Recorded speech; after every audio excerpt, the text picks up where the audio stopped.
Then we said that it was this fellow who really did it, who did you in. We first planted the intrigues so that we would know where they were, from where they came from. It was not until I was the favorite whipping boy of Dilima. She was for the longest time chairman of the Commission on Appointments, Philippines Republic. She was yakking, she never proved anything. When she became Secretary of Justice, she was yakking, accusing me. But she never also initiated any complaint, any accusation anywhere. She just simply loved talking in front of cameras and microphones. Now, she's conducting an investigation against, in the matter of judicial killings.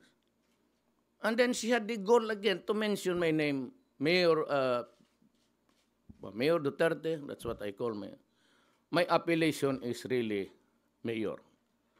That's my nickname, so you call me Mayor. Do not call me President. I'm not used to it. I've been Mayor for 23 years, just call me Mayor.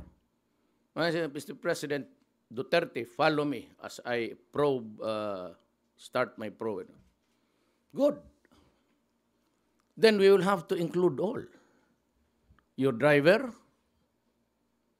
all of the employees, Barlaan,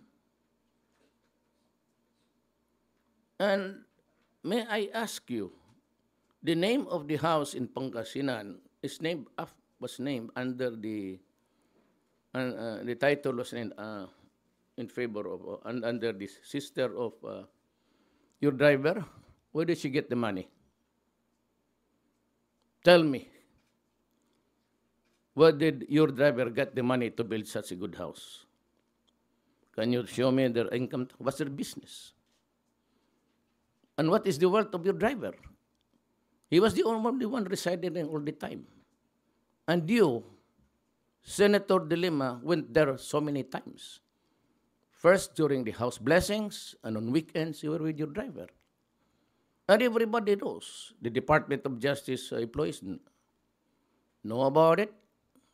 When you were the secretary of, or the chairman of the Commission on Appointments, everybody in that agency knew about it, as if you're the only one. You know, the reason why I called for this conference is just to disabuse the minds of the many women criticizing me.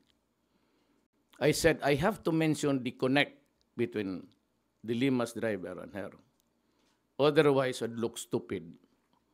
Why would the inmates obey a driver on the mere approval of a driver? Para kang gago. So, that is one round. Wait until we present these guys. They can maybe deny it initially, but you know, there are a lot of ways of doing it. Allow me to ask you 7 questions, and I would get the truth from your mouth. I am not saying I'm the best, but the 10 years as a prosecutor was a learning process of arriving at truths. Now, the second round would be, I would be mentioning again the names of the police and most of the senior officials of the police, PNP, and some judges. But in between, far and wide in this controversy, I will now raise again the Napoles issue.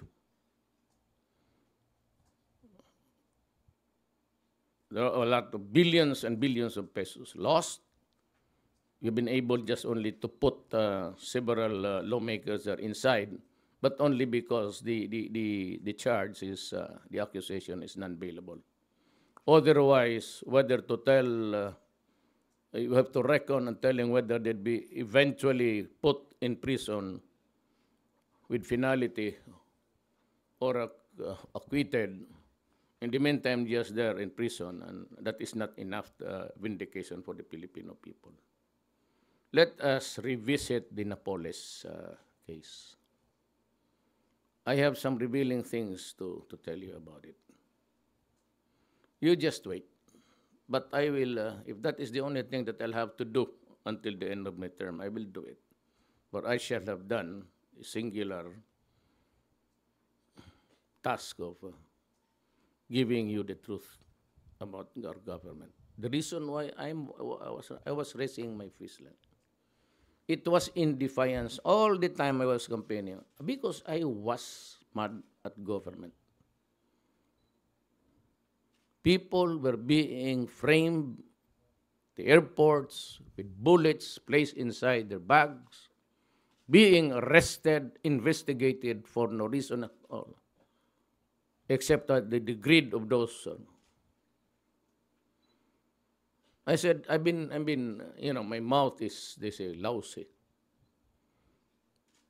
But I would like to issue a warning that on Monday, I would declare all positions in the government that were presidential appointments.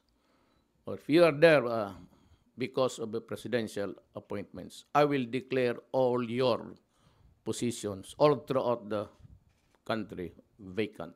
You know why?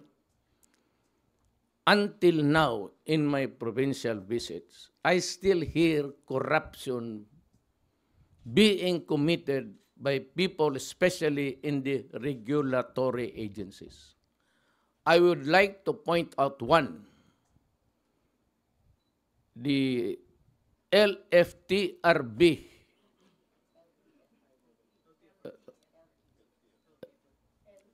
LTFRB, the regulation board, LTFRB.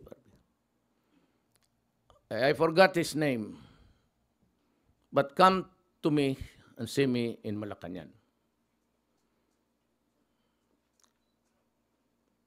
The LTO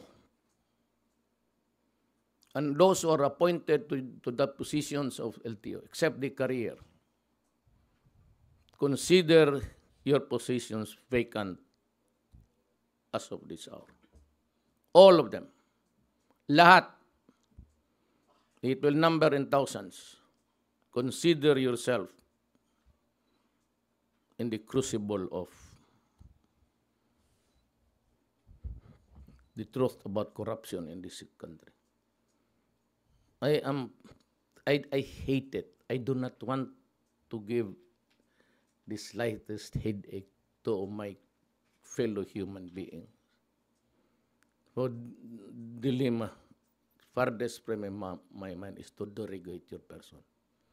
But I have to mention your relationship because it was your driver who was in contact with the rest of the guys there inside the prison.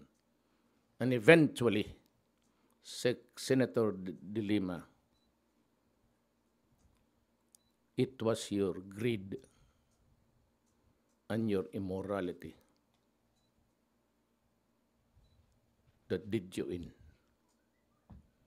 Hindi mo na matago yan. It's all loose. I think it's beyond your control already. People are willing. Even the employees of that penitentiary, SAF took it over. It's now under the police. But remember this, when we start to ask questions, you better tell us the truth, or else I will charge you all, superintendents, wardens, supervisors, a case of conspiracy to commit a serious wrong, or at the very least, seriously neglecting your duty. The Napoles case should deserve a second look. For us also, it involves corruption and dilemma. Any question? Yes, Bigornia.